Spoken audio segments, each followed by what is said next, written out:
With fortitude, prudence, temperance, and justice, you could do anything in this world. Salif Fofana, serial entrepreneur, investor, and culture consultant. $90 million. Came to the United States in 1990. Family business has just been passed down. One of them was a former ambassador. I have an uncle that's in the oil business. As far as my academic, I wasn't a great student. I've made some great trades. I bought a car for $6,000 and sold it for about $24,000. Would you advise people to keep it simple as possible when making an investment? Yes, depending on how much you're investing. I'm competing right now with LeBron James and Mark Zuckerberg. I would have made it to the NBA for sure. A lot of people will prosper if they position themselves well. The key thing about spending $100 billion, to have a strategy, and stick to that strategy, and have discipline and stick to that discipline.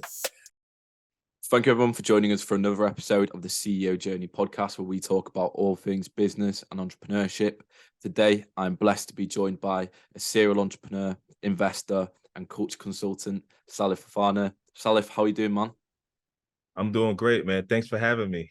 No worries, my friend. No worries. I know you've been crushing it in the business game lately. So, to all the viewers, obviously you're based in New York currently. So, to all the viewers out there who might not know you, how would you briefly introduce yourself, what you're currently doing, and what you're about? So the viewers that don't know me, I like to start from the beginning, how I came in this world. I was born in Libya, August 3, 1984. Parents is from Mali, West Africa. And so I came to the United States in 1990 when I was about 5 years old. And I started from first grade up until now. I've been in the United States. So we're in 2023. And so that's pretty much that's my journey. No, definitely, man. And obviously, growing up in Libya, that's quite a focal point for me, and something I'd like to understand a bit more about you. So take us way back, man. What was your experience like there? Do you have any lasting memories that you think, wow, what a great time, or anything like that? Yes. Well, I've been, first and foremost, I'm the only family that's been born in Libya. So my memory back then, once again, I was born August 3. So I was there until about 1986. So I was 2 years old. And then from there, I moved with my parents back to Bamako, Mali, which is in West Africa. And I was there from 1986 to 1990, so about 4 years. And so I've been to the United States ever since. So my memory back in Libya wasn't too much. All I remember was that Gaddafi was the president. Wow. And then in Mali, when I went there 1986, I remember Moussa Traore was the president at the time there also. And then I came to the United States in 1990, and George Bush was the president when I was about 5 years old. So those are my memories back then. And so I've been in the United States ever since. So I've seen a lot of presidents, from Bush to Clinton to Bush again, to Obama to Donald Trump to currently Joe Biden. You've seen a lot. So I guess talk to me a bit about your family background then, and your social status just generally in Africa. How was your family making ends meet at the time? Okay, so my family background. So first and foremost, I have a lot of aunts and uncles, about over 30 aunts and uncles. My grandpa, who I was named after, Salif Fofana, that's on my dad's side. He had over 20 kids, so I would say about 24. And on my mom's side, it was just my grandpa, Mamadou Traore. And so they had about 8. So you combine that. And starting with my grandparents, they was both into agriculture, and it was very successful. And they own a lot of acres, over a few hundred acres. Wow. In Bamako. And so entrepreneurship, I would say started with them, even with my great grandfathers also.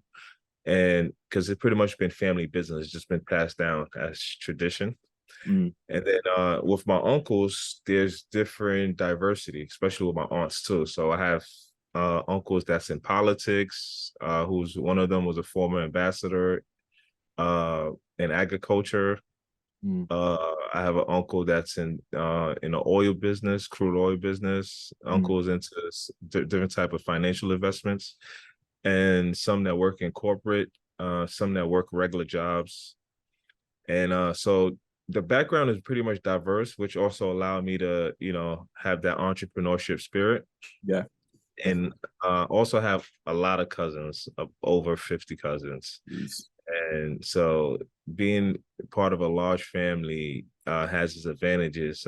It pretty much, the basic fundamental, I could say, it allow you to deal with different personalities. Mm.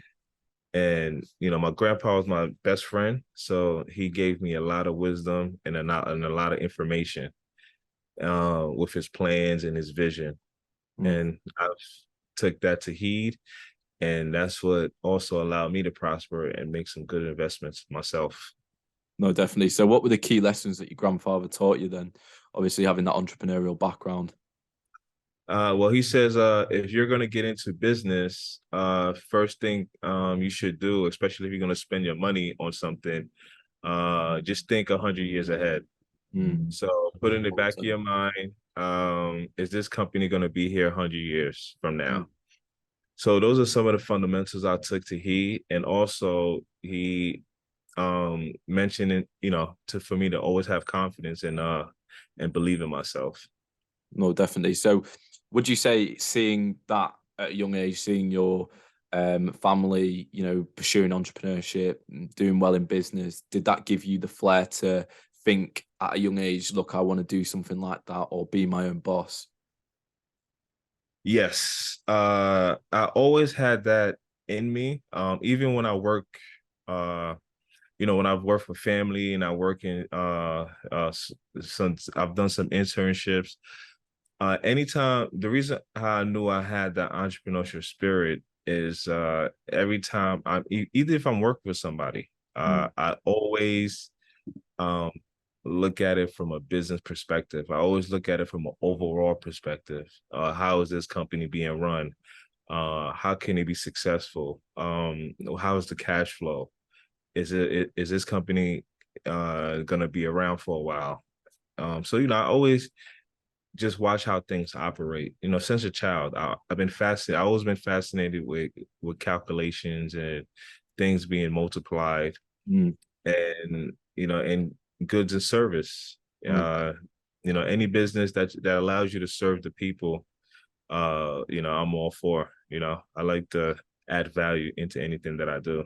No, 100%. So you moved from Libya to Malia and then from Malia to the US. What was the motivation behind moving to the US? What was your family's motivation? So my parents' motivation was to provide a better opportunity for me and my siblings. Mm.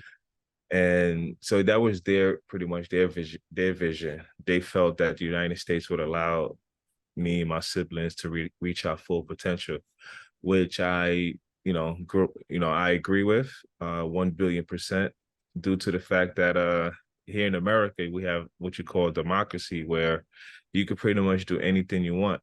Yeah. Um, long as and you could be anything that you want. You Mm. put in 1,000 hours, Yeah. and it gives you a pathway to be successful. Yeah. Definitely. So do you remember that transition or that moving process from Malia to the US? Do you remember anything of you moving there? What was your earliest memory from that? Absolutely. I remember vividly like yesterday.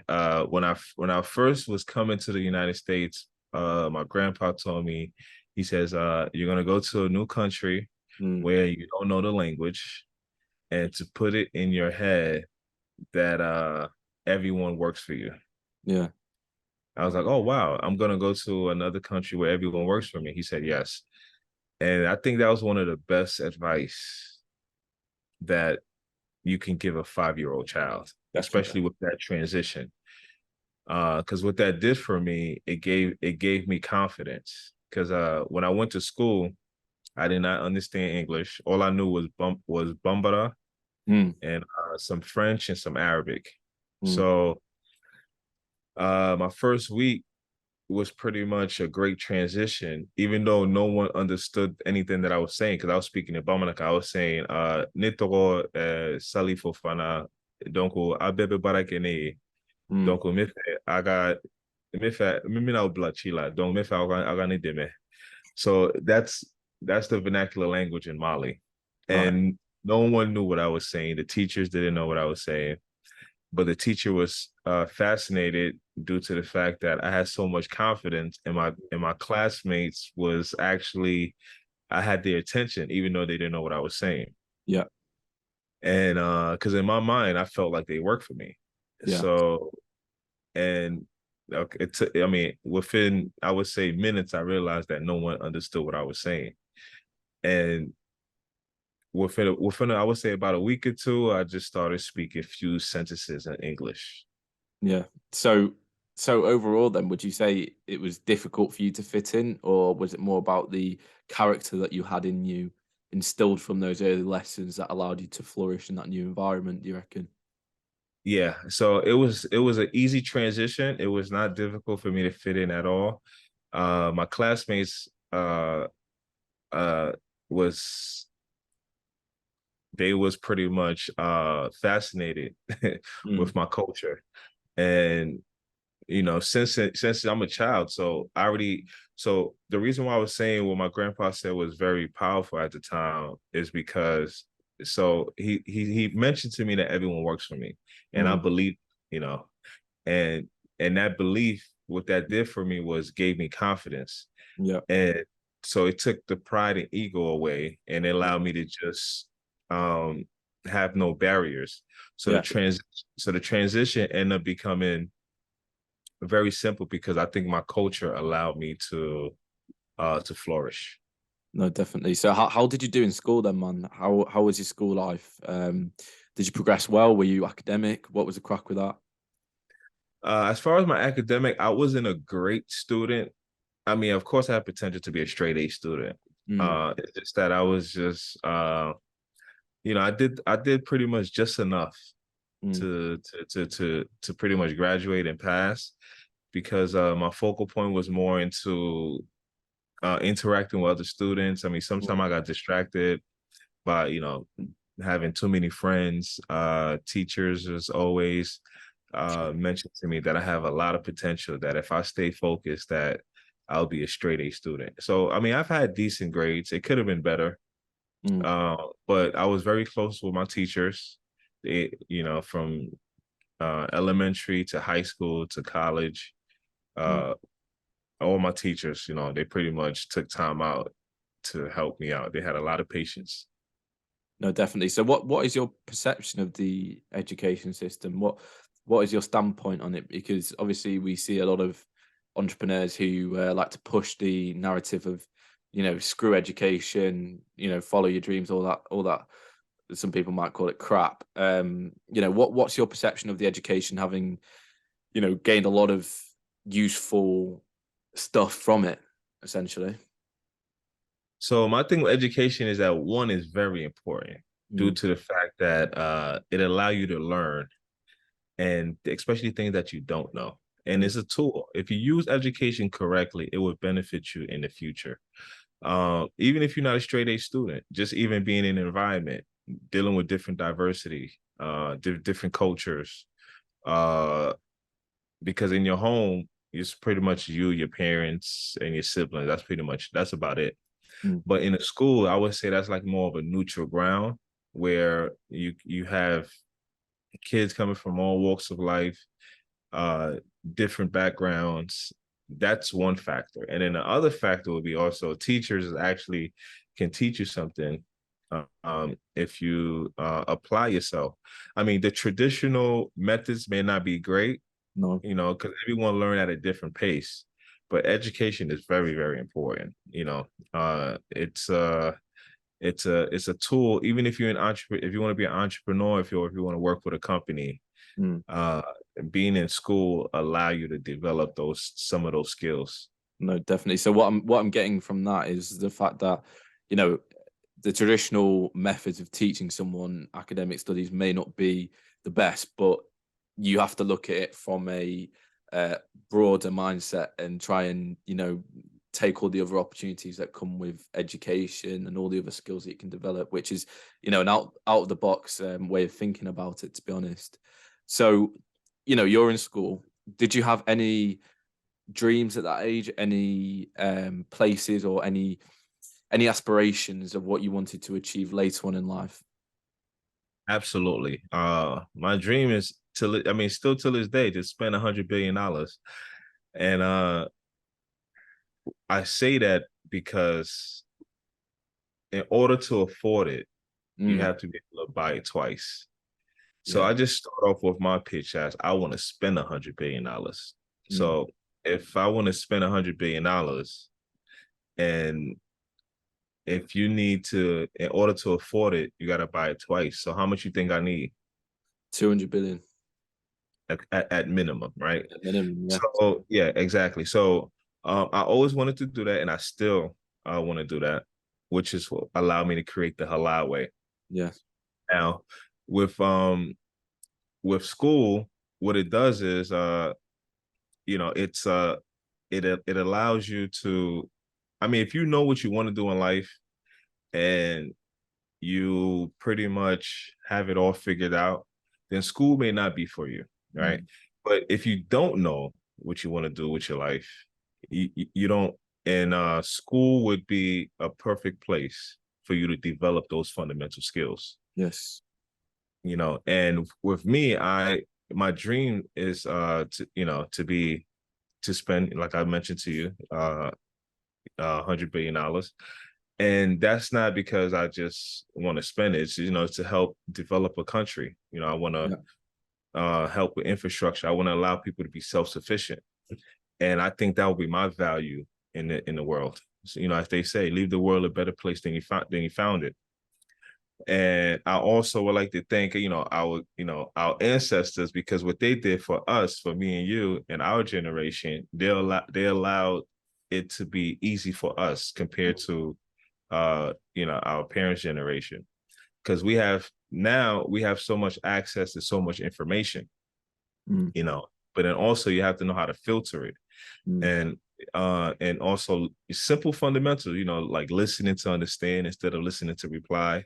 mm, You could be self-taught, but you also have to comprehend. yeah. You can know how to read, but you're gonna know how to apply. So those are the fundamentals I developed in school, but also is already embedded in me because my grandpa gave me those fundamental blueprints in the beginning. And as I got older, I pretty much just started putting it all together, and Yeah. it just became uh one transition. No, definitely. So you had those aspirations at school life, I guess, and then you go to university after school.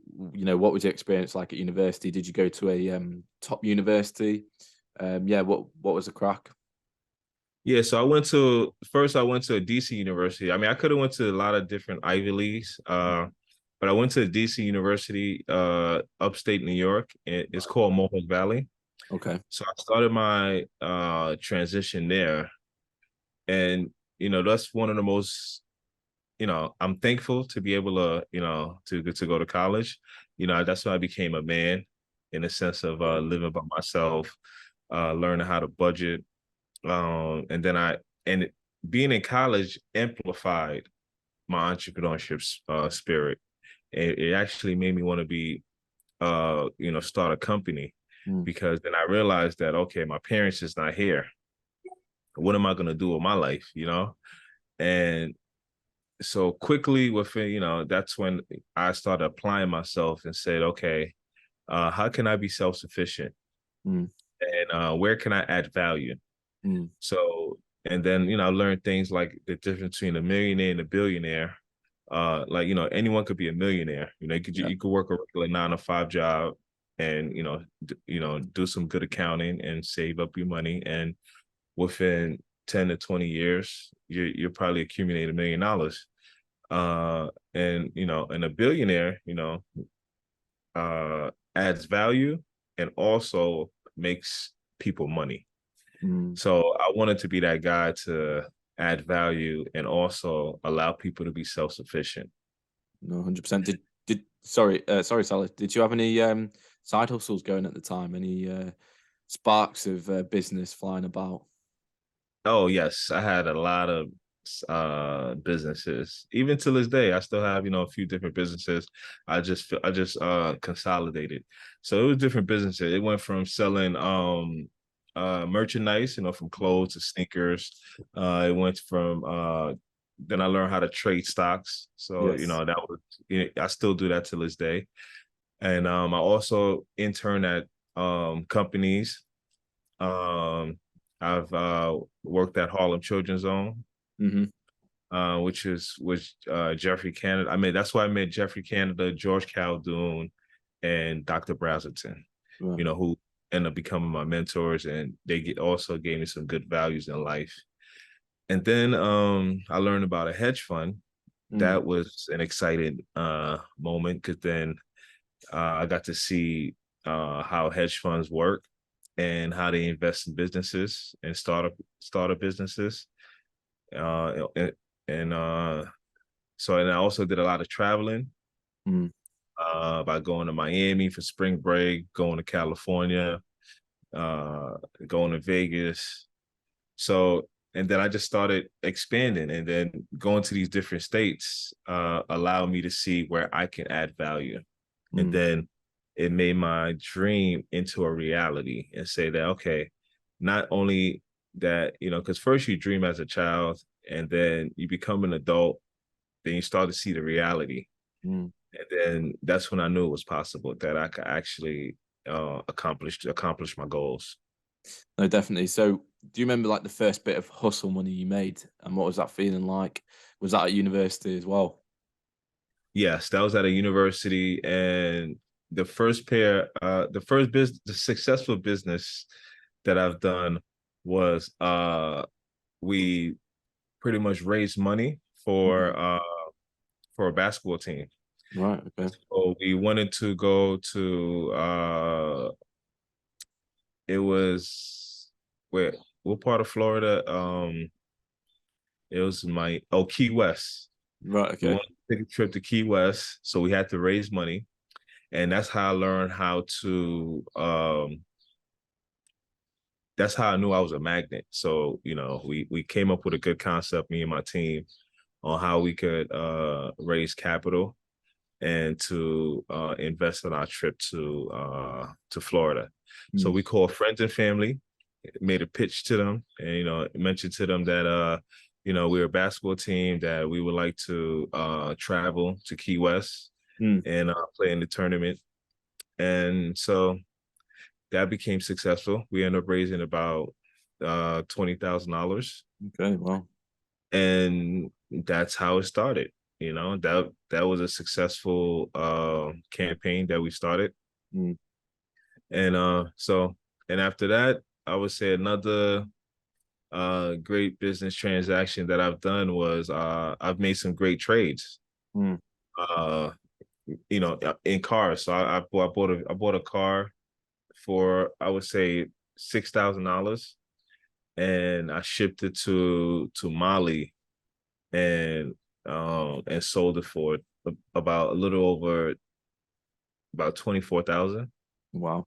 Okay. So, and that's when I knew, okay, this is I'm pretty good at this. Well, definitely. So that gave you the, I guess, a realization that it's possible, and it crushed basically the limiting beliefs that you probably had at the time about Yeah. making it.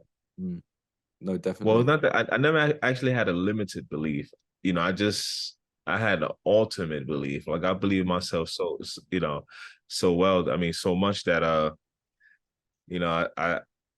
doing those small deals, which I've never done before. I mean, I've handled money before, but actually like just being able to take an idea Yeah. and and bring it to life, that was fascinating to me. No, definitely. You So would you say that the first bit of money you make, from business or hustle, How does that compare to, for example, making $1 million? Is it incomparable in terms of it being just such a sense of greatness and just happiness in yourself that you've actually done something properly legit here? Oh yes, for sure. So even when yes, when I because even making $1 million, that was even a great transition. Mm, Because if once I sold the car and made 20,000, I said, mm. okay, I could do this 10 times, Yeah, you yeah, know. yeah. And so it's just by finding demand, and then be able to supply the demand, so supply and demand, things you learn in school.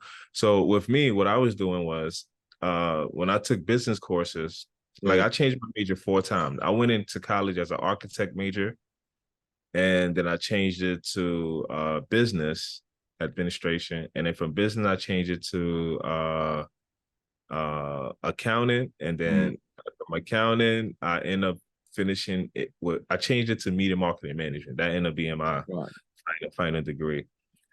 So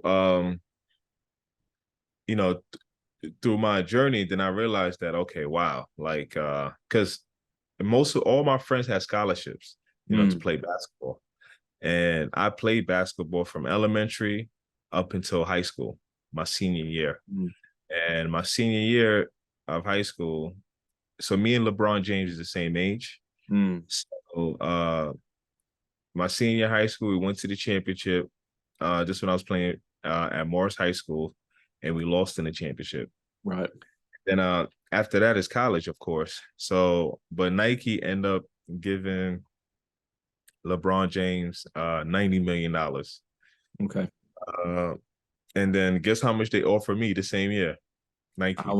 How much? I don't know. Uh, take a guess. Are we talking in the million mark or less? From zero to a billion. Take a guess. How much Nike offered me? I'm gonna say 50 million. Let's go with that. That's why you're my brother, man. We were gonna do a lot of business together.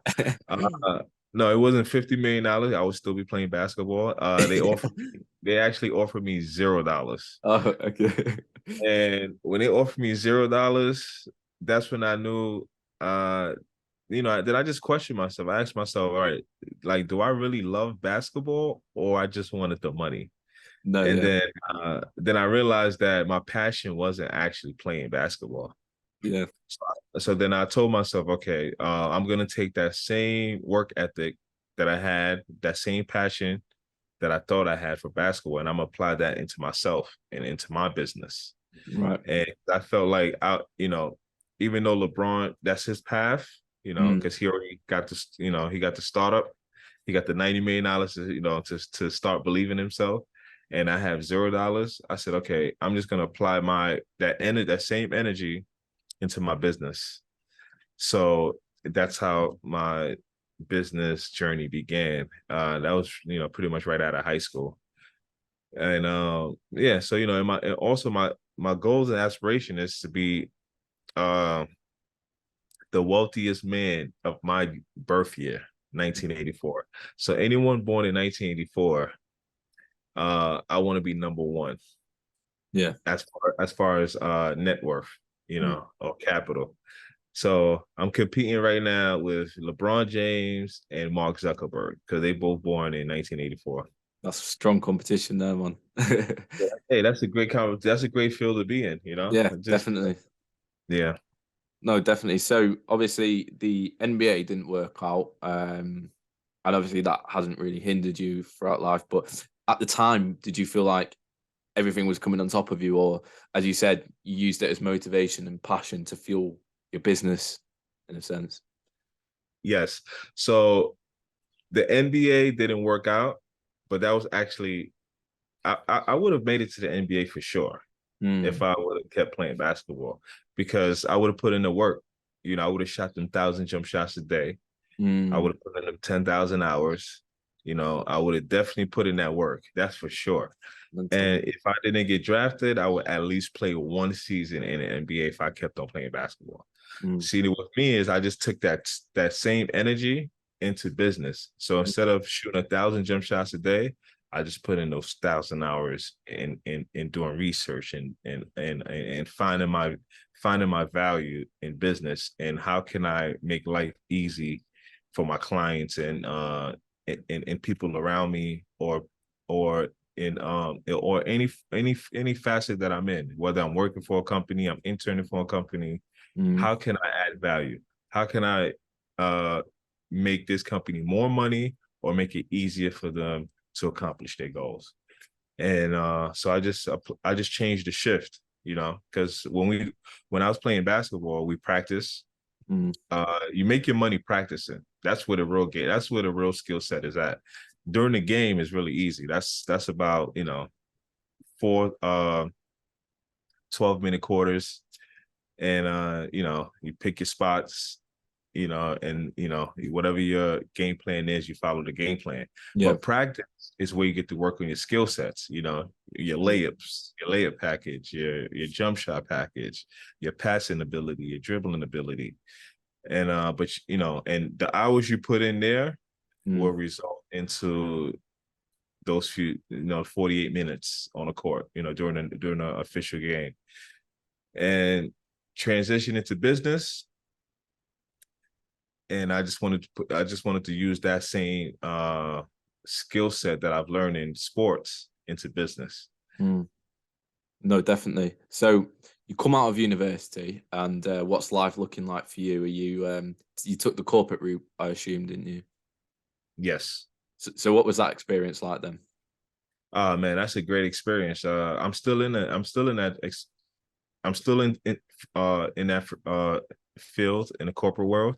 Mm. Um, that was a great experience. So after college, I thought that was like, entering the NBA draft. I'm assuming, your salary is going to Books. be, you get to negotiate your salary in the million mark. And I had to pay tuition out of pocket. So I'm like, okay, Jeez. I'm done with college. I got my education. Yeah. So who's gonna give me that $100 million contract?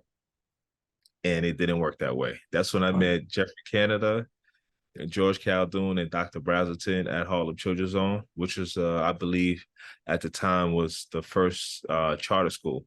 Mm. And at this charter school, they had different programs, and I chose the baby college program, where I felt like they had a unique skill set in the sense of education. Mm. Dr. Brazelton, he was my mentor, and he created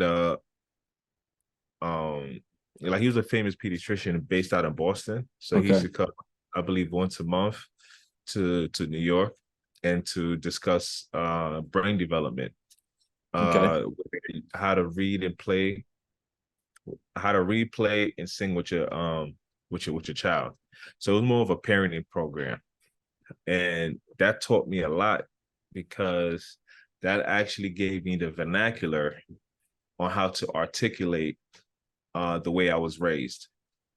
Okay. So the same implement that he used in brain development was the same implement that my family used raising me, Okay. which is, Yeah. they talk with me, not at me. They allow me to develop fully, in a sense of allow me to make decisions on my own. And if I make a mistake, they'll uh, sit me down and articulate, the mistakes that I've made. But that was in my language, in Bambara. So, Mm. so now when Dr. Brazelton came, he pretty much uh, gave me that mental gymnastic to be able to put it all together. And then, so that's what we had to teach the kids and the parents. Yeah. So that age bracket was from expectant parent to a child that's 3 years old. Okay. Yeah. No. So you're working in the corporate field then, man. And at the time, are you stuck in the corporate life, as in thinking this is the end, or what's your hunger level at that time to do something different in a sense? And did that spur you on to really progress in business? Well, this part I take my glasses off. It's not shades. It's actually for the UV light. So wait, I'm sorry, what was the question? So I was just saying, so obviously you're in the corporate field, you work in the job, and did at the time were you thinking, look, this is where I want to be, I want to progress up the ranks in this company or transition to a different company, or were you like, I have a different level of hunger to go do something else and pursue something on my own? And did that therefore progress you on to do that? Yes, that was just a starting point for me Mm, because at that time, you have a cap space, okay? You have a salary, mm, and I was in education field, so I realized that I'm not gonna be able to accumulate billions of dollars, mm, working for this company, even though this company was making a lot of money. So I was saying, so I just wanted to see how a business is operated from a okay. day-to-day basis. So that's where I was. That's the part that intrigued me the most. Mm, So I was going there to see how you got to make sure your employees are paid, weekly. Like they're saying, everybody want to be a boss, but a boss you got to have that. It's fine to be a boss, but you got to have employees, mm, and you got to be able to pay your employees 20, 30 years, and that allow your employees to be self-sufficient and they can raise their family. yeah. So and you have some execs who parents, I mean, who have kids that's in college that they're paying their family, they're paying their tuition working at this company.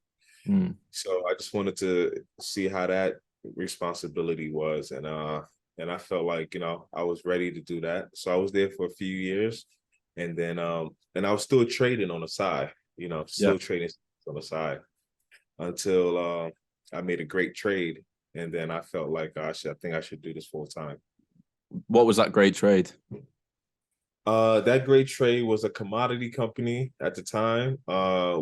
We came in at a great price, and we sold over. It was also it was an option play too. So I had a great year that year, um, and that's when I seen the value in trading stocks, and Definitely. so the company at the time, it was a commodity company, and then so that was pretty much how I realized that in order for me to make my billions, it's Mm. probably gonna be me working for myself. No, definitely. So when you're working that corporate job and obviously trading on the sideline, what was the day-to-day life looking for you? Looking for you? Were you trading in the morning, going to work, then coming back, doing more trading? What was the state of play? Well, at the time, see now you have a lot of platforms where you have Mm, Robinhood, you have Fidelity or E-Trade accounts. mm. So at the time, I had to call. I had a broker, Okay. so I called the broker on the phone, and he pretty much helped me out on the trades. And he mentioned a few companies to me at the time, and so that's pretty much how I was doing my trades, was over the phone through a broker. Mm, And so then sometimes I start it was an everyday trade. It was more like I was more like you know day to day. Some days I follow up on it, or how's the trades going, or he'll follow up with me. And then so when I open up an E-Trade account, okay. that's when I started doing it on my own. Right. And Okay. then after doing it, after Apple been very good to me. Mm, So, Apple stocks, I started buying some few Apple stocks and start buying Tesla, uh, Amazon. So then I started, just paying attention a little bit and applying the fundamentals that I learned when I was in college. And yeah, then I've had a lot of mentors throughout the process. And then, they started giving me good information. Then I started attending a lot of seminars. mm, And I also listened to Warren Buffett mm. Yeah, and definitely. to how to make great trades. And so then I just took it day by day. And then I started while I was working in the corporate field. Then I ended up working for a hedge fund company, and then Okay. that's when things started to look up for me. Definitely. So what was your investment philosophy like at the time? What was the analysis you were putting in to make those great trades? So at the time was more of it was just more of, I didn't actually have an investment strategy, but I was just thinking long term. Yeah. I was like, okay, if I'm gonna put my money into this company, is this company gonna be here 100 years from now? Yes. Yeah. Or is what is the value of this company? Is it? And then I started looking at the things that I purchased myself, Yeah. to see, okay, um, is other people going to like this? Is this just a trend, or is this going to be here forever? Mm. So I started being more conscious as I got older Mm. into things that I was buying, and also applying into investments. Mm. So if I, like, for instance, when I buy a iPhone, I was like, okay, I think this company might be here for a while. Yeah. Yeah. And because it's easy to go on the internet, it's easy to make a phone call. Mm. And so, and even with Amazon, I started to say, okay, you can go online and you can order books, and you could pretty much get anything where you just off of a click of a button, you can get any material that you pretty much, that you may need. Mm. So I say, okay, it might be some value into this, because people are, even when Facebook was first created, I kind of seen the value in Facebook because I was in college at the time. Mm. And, so with my peers, I have friends in different colleges. So we communicated through Facebook. And then Yeah. you get the girls, you talk to them online. And then Mm. I was like, wow, same age bracket. Uh, I could talk to them, you know, some of them didn't have cell phones at the time. So online was like, Facebook was a great place to meet, or to even at least communicate. Definitely. And I started seeing, how I seen value into that was the parties that we was doing, like college parties. Mm. You put a flyer through Facebook, everyone says they're gonna attend or not attend, and then we go to the party. It is a huge crowd. I was like, wow, Yeah. everyone pretty much communicated through Facebook to come to this event. Yeah. And now we have people becoming president using Facebook, which is Yeah. impressive. Definitely. So, those fundamental questions, which were obviously, is this company going to be here in 100 years? And am I a consumer of this product? And if so, do I like this product? And can other people seek value from it? They're the fundamental questions that you ask to make those great trades. And so, like nowadays, would you say that a lot of people tend to overcomplicate the process of making a great investment, and they like to talk about all this, in detailed stuff? Does it just boil down to those fundamental questions? And if so, would you advise people to keep it simple as possible when making an investment? Yes, depending on how much you're investing. Mm, See, okay. you get into the technical parts when you start investing millions of dollars, right? Now you want to know the market cap of this company. You Right. want to know Okay. who owns the company. You want to know who's the CEO of this company. Are they reliable? Mm, That's when you want to get into the details. But even, so companies but it's still fundamentals though. Those are still fundamental questions. mm, Uh, but even if you invest $1, $100, $1 million, the questions pretty much should be the same. Um, in the fact of because you don't want to just invest in a company that you don't think is gonna be around. yeah. No. So those fundamental questions is actually very important questions. Definitely. Yeah. I feel like it's quite easy to overlook those simple questions personally when you've got everything else and all that data out there. So obviously, you're investing and you're doing well investing, you're making good money, enough so that you could quit your job and pursue it full time.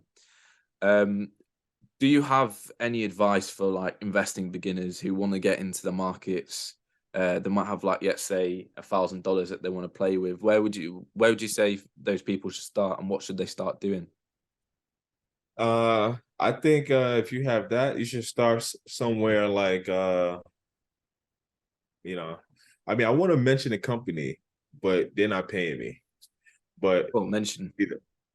no, I mean in the sense of like I don't want to endorse a company, but Oh, let's just hypothetically speaking, yeah. let's just say like the phone that you're using, Mm, right?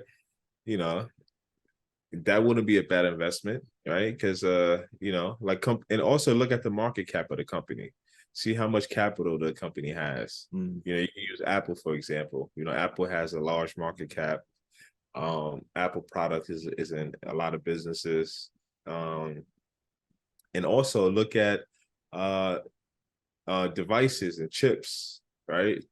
Look at the things that you have like on a TV, like what's keeping it running, mm, or in a vehicle, like what tools that are they using on on majority of the vehicles out in the world, mm, right?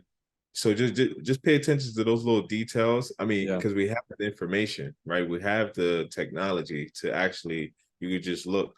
So companies that you that's a necessity, that's essential. Mm, It's something I would put my money in. And also it's okay buying stocks. I wouldn't say is a risk if it's a company that's been around for a while and that has a good market cap. uh, What you can do is if the price is low, and if you look at the charts, you just look at the you look at their peak price and mm, their low price, and try to find a trying to get in under their peak price, mm. whatever the peak price is. And that'll give you a good advantage, and try to buy low and sell high. No, definitely. Key Yeah. principle that. And what would you say are the key factors that have allowed you to, um, you know, take your investing journey to where it is now, making those big investments and playing with the big time money? Well, it's still the same fundamentals. So companies that I believe in that I've seen, if it's like right now, stocks is at a discounted price. Mm, So at one time Amazon was at over $2,000. Right now it's under $200. So starting out, I wouldn't mind buying a few shares of Amazon, because yeah, Amazon is all over the place. It's all over the world. And I just ordered something on Amazon. It got delivered a few days ago. yeah, it's So crucial. yeah, it's crucial, right? And it also is hiring people. So yeah, so those are like I still use the same fundamentals, even if I've took a lot of loss. Mm, Because the thing about the market is no one knows what it's gonna do the next day. yeah, yeah, yeah, yeah. Prepare yourself, but anything can happen. Like right now, currently, there's a war that's affecting the market. Mm, There's inflation that's mm, affecting the market. There was COVID that affected the market. See, no one's seen COVID coming. I mean, I wish I seen it coming, because I would have great definitely, money making yeah, a few opportunity there. $100 billion Uh, for sure. I would have just from option plays. yeah, These is three things that happened this year, well, these past few years, that no one's seen coming.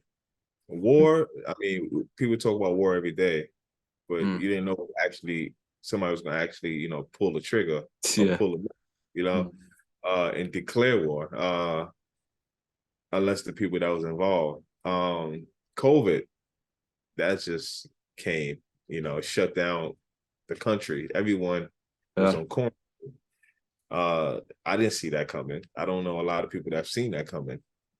no, Um, so those are and then inflation was impacted by that, and that's impacted the market now. yeah. So you have to be mindful of that. So but I think we're gonna overcome in this, especially this is a perfect time to get in the Mm. market. It's a perfect time because the things are at a discounted price.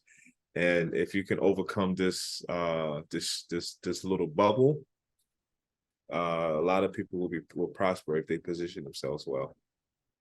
Do you reckon we're in for more economic turmoil in the near future? What's your prediction with that? Do you have any predictions regarding where's the just global economy heading? Uh, I haven't, that I don't know, but what I know for sure is that we are in a great place. Mm, In a sense of that,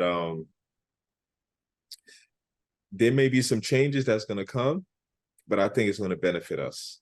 mm, I don't know when or how, but there's speculations out there on countries coming together to trade on a different currency instead of the US dollar. And so there's all these theories out there that I'm paying attention to. But also what I do know for sure is that based on history, is that we're in a great place mm, because of I mean, we wasn't there for the Great Depression, mm, and we have so much technology out there that like look how fast we came up with a cure for COVID. mm. Yeah, That's true. with technology. So if currency is the problem, that will be fixed. Mm, Because it's more babies are being born every day. mm, So, and now we have Chat GPT. That's taking a life of its own. So, in every generation, there's going to be some form of transition that's not easy to adjust to. mm, So, now my prediction is I think things are going to be for the better. mm, And the older generation, of course, people are nervous, people are panicking, but it's new. Anything that's new that has to do with transition, it's not easy for someone that's prospered. Some people may want things the same way because they're doing well for themselves. mm, And so then now a change may help other people. mm. So I think we had a great if I had to be this age in any generation, I'm happy as right now. Definitely. That's great insight, mate. And now obviously onto, I guess, your biggest losses in throughout your investing career. What have they been? Can you remember your biggest loss and what was that feeling like? What did you learn from it? Well, my biggest loss happened is recently. I'm still recovering from that. Okay. That was pretty much after the pandemic. Like, see, when COVID came, the way the market was fluctuating was Mm, very unpredictable. Because mm, usually the method that I had was a little bit unorthodox. So okay. I had a strategy on an option play, which I used to do 2 years out, 3 years out, and whatever the strike price is, whenever it hits that price, then I'll sell. Then when COVID came, every COVID came, I was dealing with COVID, the war between Russia and Ukraine, and inflation all at 3 times that I've never seen. Mm, And I wasn't prepared for that because my technical analysis wasn't as advanced as it is now. mm, okay. So yeah, that was my biggest loss. It was happened to be a little bit, almost 7 figures. Definitely. And when you mean that your technical analysis wasn't advanced as it is now, what does that mean? What does that entail? How have you advanced it? Okay, so how I advanced it is thanks to Peter Tuchman Mm, and David Green. They taught, they're my two mentors who taught me technical analysis. Peter Tuchman is a trader at the New York Stock Exchange here in New York. He's been trading for over 30 years. okay. Wow. I'm blessed to meet that guy. And so with him and David Green, they pretty much just taught me technical analysis in the sense of learning how to use the stop loss, not Right. to uh, to have a strategy, and stick to that strategy and have discipline and stick to that discipline. Uh, to learn how to position the charts.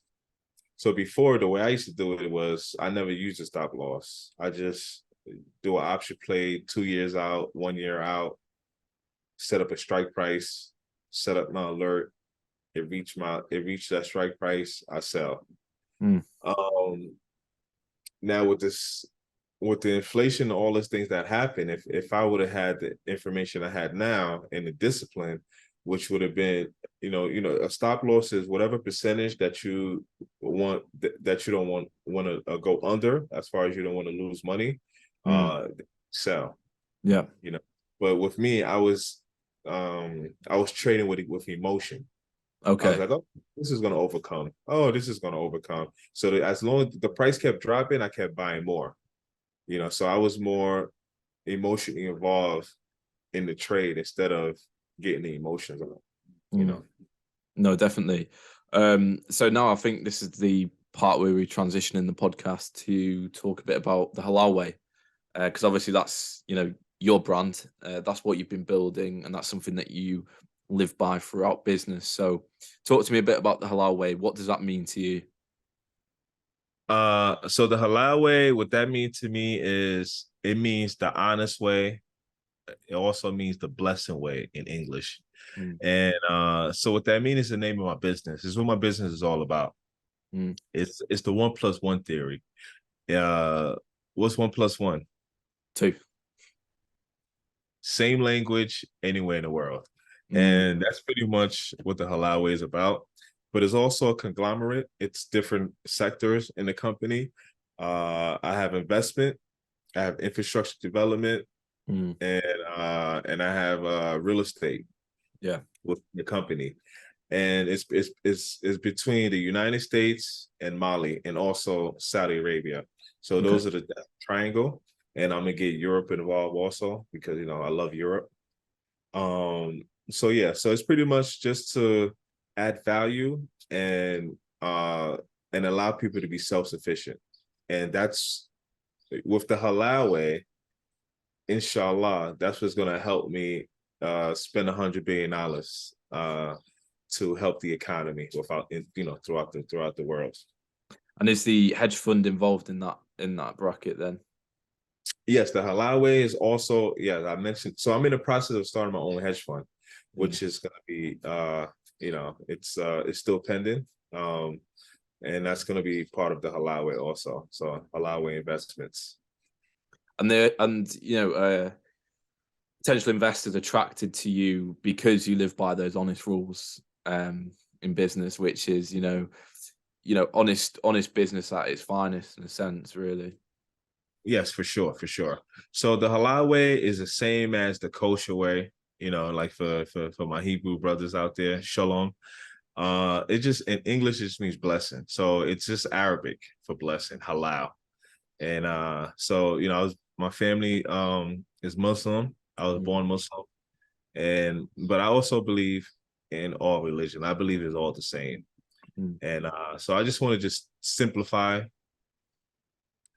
my portfolio and my business, and just keep it one track, just keeping it because there's so much information out there. I just want to simplify things, make it easy for people. No, definitely. So, talk to me a bit about the hedge fund because that's really interesting. You're doing some great work there, and that's obviously in the pipeline. Yeah, just talk to me a bit about the building processes of that, essentially. So the building process of the hedge fund is pretty much allocating capital. Mm, uh I'm still in a pending stage of that, so also coming up with a strategy where mm, you can be able to reward your investors. mm, So that's pretty much the process of a hedge fund. So I'm currently a private investor. I trade for myself. So and I will be, I've turned down a lot of money because a lot of people do want to invest with me. So that's pretty much I want to make my clients happy. no, So, definitely. coming up with great strategies on how to accomplish those goals. And what is the benefit of turning from a private investor to a hedge fund taking on external capital? Is it just more scale? What's the primary benefits? Well, it's pretty much the same. But the difference would be uh with a hedge fund, you're dealing with other people's money. Mm, So yeah, that'll be just pretty much the difference. mm, And in that part, so that's pretty much it. It's pretty much the same. It's both private sectors, but for a hedge fund, you're allocating capital. from different clients, and then you negotiate whatever their return will be throughout the year or quarterly or whatever you guys disclose. And what is the capital raising like? Have you been able to, get soft commitment from investors, put up capital? And if so, how have you been able to do that essentially? Well, through relationships and family and friends. Me allocating capital, that's a easy transition for me. Mm, I don't think that would be very complicated, as far as like collecting capital. But before I start collecting capital, I want to make sure I have a strategic strategy.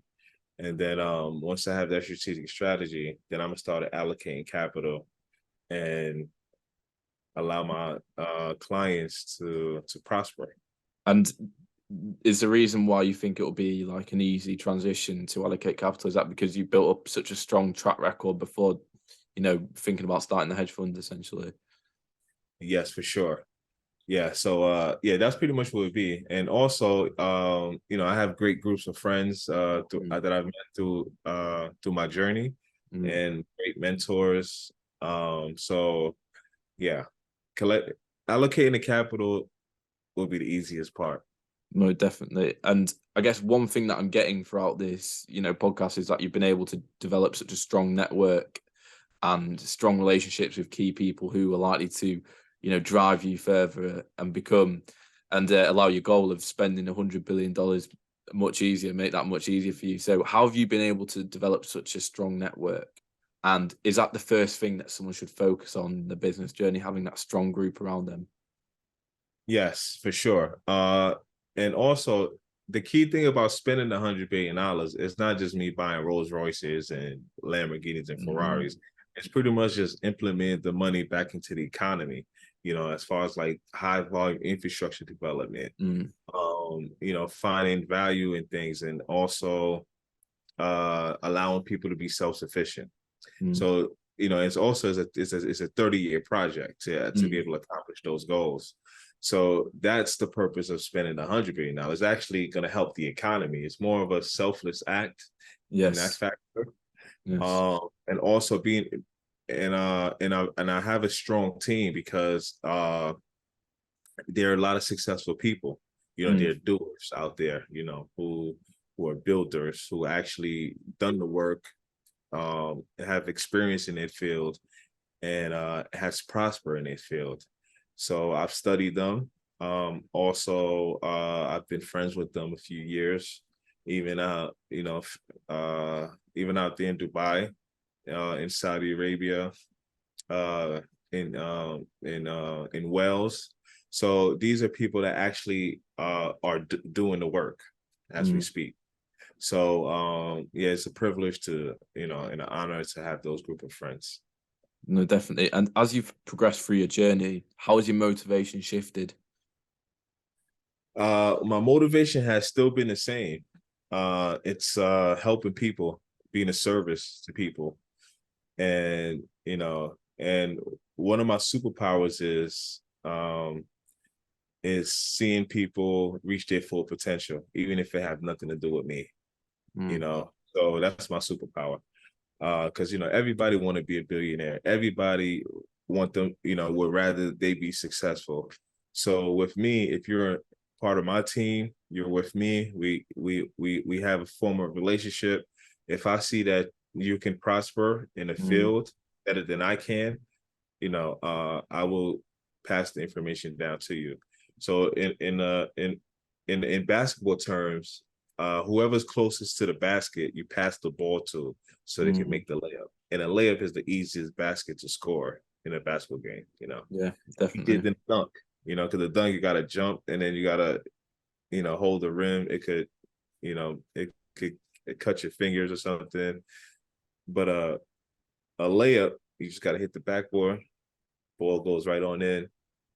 And so I use the same tactics in business, So if I see something that you're good at, like for instance, someone is looking to give a podcaster $20 million, and I'm not a podcaster. You're the podcaster. I'm like, okay, I have a friend here who podcasts. The $20 million, he might be able to use that. It might help him out better than it could help me because I don't have a podcast. Mm. So those are the advantages. That's my superpower. No, definitely, definitely. And another interesting topic I want to get onto actually, because I obviously saw you on the Escape the Matrix podcast. Amazing Yeah. episode that you filmed with them. Banging episode. And on that show, you had a pretty, strong view on relationships. You're probably looking to start a family later on in the line. So what would you say is the benefit of getting into a relationship if you're someone in business? Because a lot of people will turn around and say, look, it could just be a massive distraction. How are you able to harness that to reach your full potential in a sense? Well, for me, I believe it's my opinion, for a man to reach his full potential, not saying for you to be a millionaire or a billionaire that you need a woman, but for a man to reach your full potential. So let's say your full potential might be $100 billion, but you only have 1 billion, right? So to reach that 100 billion, your full potential, I believe a man needs a wife or significant other, because that will complete you. That will allow you to focus on your goals and your task at hand, and also it'll give you that balance for you to reach your full potential. So that's what I mean by that. As far as for a man to reach his full potential, he needs a significant other. Or a woman. For a woman to reach her full potential, she might need a significant man, a husband, like a protector, like a life partner, because you can't do it by yourself. No. You need a significant other to be able to take it to the next level, right? Because in order to produce, a man and a woman must come together. Yeah. No, So definitely. so that's what I mean by that. As far as reaching your full potential, and so that's those are some of the strategies that I believed in, and and I've also, from my own experience, I've seen that having a significant other would just allow you to just focus on the task that you have at hand, or you might, or someone that's because it has to be someone that you can trust, that can balance you. It can't just be anybody. No, And a person that it is, only person that can know would be you, yeah. because then you will feel like they're making your life easier. Yeah. They're not making it toxic. So you as an individual will be able to know that. So no one can actually do that for you. That's something that that you will have to find yourself, and then you'll have to ask yourself, oh wow, she completes me. She's I can see that I can see the value in her. I mean, it's not everyone, but there's that one person that's for everyone. I mean, that everyone has that one person that's uniquely tailor-made for them. No, definitely. And it's also that added motivation in a sense as well, especially if you're looking at starting a family. And if you're looking at it from a legacy standpoint, those are, people who are going to carry your legacy forward when you're not there. So it's just that added motivation to strive further and further. And I don't know if you agree with that, man. Yes, for sure. And also, look, even think about starting a family. You got to put in your mind just simple things like that baby has to eat forever, right? If you have a child, the child has to eat. You if you're by yourself, you probably could go a day without eating. You could probably, miss a breakfast or miss a dinner here and there. But if you have a partner, or if you have a child, now it ain't about you no more. You could not be hungry, but that child has to eat. That child depending on you. You actually created this child. So these are some of the things that I mean, people may overlook. I mean, it's very simple, but it's still, it's, so if you're gonna have, if this child has to eat, you might want an abundance, so you don't have to worry about the child, or you may have to worry about affording to feed this child. So yeah, so it would definitely give you that motivation to go get more. Mm. To wake up in, because every day now you have to actually wake up with a purpose. Definitely, If definitely. you have a child in your house, or if a child has to go to school, change your clothes, picking up the child, you know what I'm saying? So, and now, and also want to have you also may want to leave something for the child, Mm. because you created this innocent human being that did not ask to be here on this earth, but is now here on your behalf. Mm. So, the least you can do is leave something for them where they Yes, can prosper and pass it down. And that's how legacies are born, you that's know? amazing. That's amazing. So, in let's say 20 years to wrap up this podcast, let's say, a good question to end off. What do you want to be remembered for, Salif? Let's say you've got a family, you're retiring, you don't have much work and you're looking back at your life. What do you want to be remembered for? What do you want people to think of you as being about? I want to be remembered for the man that created the Halal Way, the man Mm, that says, that allow people to be self-sufficient, that provide, that was a server that helped people reach mm, their full potential. Um, so I just want to be, and also wherever you see the Halal Way out in the parts of your world, that was something that Salif had something to do. So I just mm, want to be remembered as a guy that was a doer, that said he was gonna do it and did it. mm. No, definitely. That's amazing. I think that's what everyone should live by, to be honest, and everyone should aspire to be like. So, yeah, no, amazing, Salif. Thank you so much for hopping on this podcast with me. I think that's a great place to wrap up. It's been an amazing episode. I've learned a lot. I'm sure all the viewers have, and they know what you're about, know what you're doing with all your plans for the future. Have you got any last words for the viewers? Anything you'd like to say? Anything you'd like to drop? Absolutely. So with the Halal Way, now with fortitude, prudence, temperance, and justice, you could do anything in this world. Definitely, definitely. You've heard it right there, everyone. And yeah, no, like great episode. I'll drop all of Salif's social links down in the description. You can go check him out on Instagram.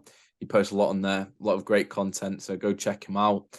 And for the viewers who are looking to network with like-minded entrepreneurs, you feel free to join the Discord group. That link will be down in the description as well.